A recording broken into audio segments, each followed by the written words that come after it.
प्यारे बच्चों, मैं आप लोगों को कक्षा 12 की रसायन विज्ञान प्रथम पुस्तक पढ़ाऊंगा, जिसके प्रथम चैप्टर ठोस अवस्था में आप लोग पढ़ेंगे। ठोस अवस्था के सामान्य अभिलक्षण, अक्रिस्टलीय एवं क्रिस्टलीय ठोस, क्रिस्टलीय ठोस का वर्गीकरण, क्रिस्टल जालक और एकक कोशिका। पांचवा टॉपिक है एकक कोशिका में अवयवी कणों की संख्या, निविड़ संकुलित संरचनाएं, संकुलन क्षमता क्या है, एकक कोशिका की बीमा संबंधी गणनाएं क्या होती हैं, ठोस में अपूर्णताएं या उनके विद्युत गुण, उनके चुंबकीय गुण के बारे में हम अध्ययन करेंगे।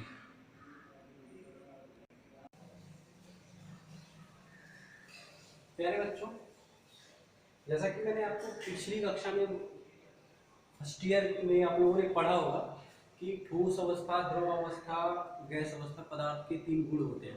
तो ठोस अवस्था, द्रव अवस्था और गैस अवस्था में अंतर बस यही होता है कि अगर हम एक बॉक्स में 3 बॉक्स में या 3 बर्तन ले लें, पात्र लें, तो इसमें जो अणुओं के बीच की दूरी होती है, अगर ठोस है तो अणुओं के बीच की दूरी काफी कम होगी, लघु परास होंगे, रेंज इनका काफी कम होगा।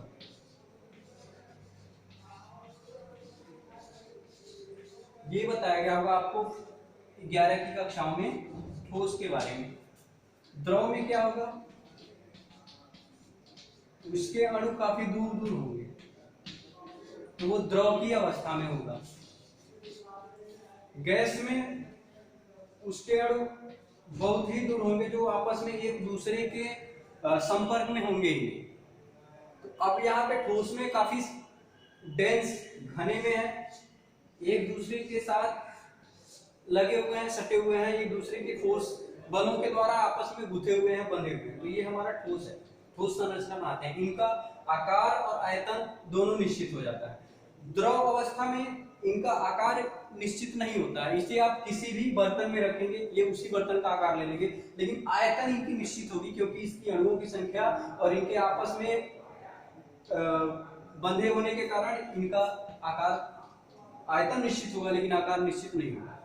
गैस में इनका न तो आकार ना ही आयतन, कुछ भी निश्चित नहीं होता है। अर्थात ठोस के केस में हम कहेंगे कि इनका आयतन भी होता है और आकार भी होता है। गैस की, द्रव और गैस के केस में, द्रव के केस में इनका आयतन तो होता है लेकिन आकार नहीं होता। इसमें ना ही हमें आयतन मिलेगा और ना ही आकार मिलेगा, आयतन भी नहीं मिलेगा और आकार भी नहीं मिलेगा। तो अब इस चैप्टर में हम सिर्फ ठोस के बारे में पढ़ेंगे, ना तो द्रव और ना ही गैस के बारे में। ठोस, अब जैसा कि हमने यहाँ पे टॉपिक लिखा है कि ठोस अवस्था के सामान्य अभिलक्षण। अभिलक्षण मतलब उनका एक विशेषता। ठोस है जैसे सबकी एक विशेषता होती है, दुनिया में कोई भी पदार्थ है उसका एक विशेषता है। तो जितने ठोस पदार्थ है पूरे जो भी हमारे पास पड़ोस आसपास में देखने में जितने भी ठोस पदार्थ है उनकी एक कुछ विशेषताएं होती हैं, उनका कुछ गुण होता है। जैसे अभी हमने कहा कि इनका आयतन और आकार निश्चित होता है, तो ये इसकी एक अभिलाक्षणिक गुण हो गया, एक विशेषता हो गया। ये हम ठोस पदार्थ के लिए है। फिर अब आपको इस फिगर में दूसरी चीज क्या दिख रही है कि अगर ये मॉलिक्यूल है, ये इसके अणु है, तो इसके और इसके बीच की दूरी बहुत कम है। अभी जब हमने बनाया था बॉक्स द्रव के लिए, तो इनके बीच की दूरी या ये दूरी बहुत ज्यादा थी अपेक्षा के इसके। ठीक वही कंडीशन गैस में, बहुत दूर दूर मॉलिक्यूल थे, बहुत ही ज्यादा थे, वो आपस में मिल भी नहीं रहे थे। तो यानी कि इनका पहला केस हम लिखेंगे,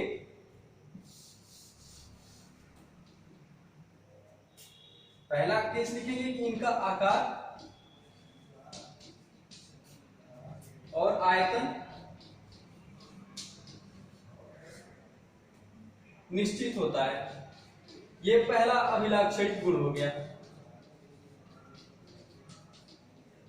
दूसरा लिखेंगे इनके अणुओं के बीच की जो दूरी है वो बहुत कम है, यानी कि अंतराणविक दूरी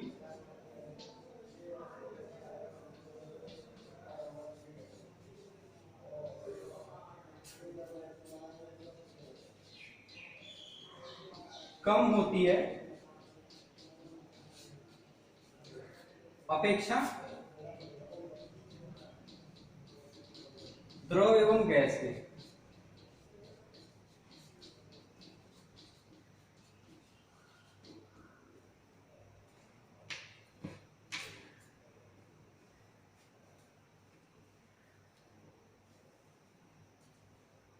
नेक्स्ट है तीसरा टॉप इसके लिए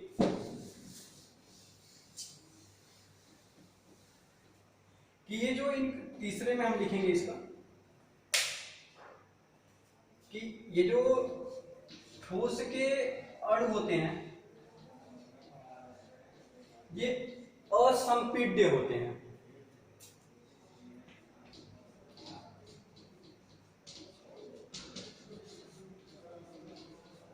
ये शब्द है असंपीड्य, मतलब कि इसको इनकी जो दूरी है, ये दो अणुओं के बीच की दूरी है, इससे ज्यादा हम इन्हें फोर्स करके दबा नहीं सकते।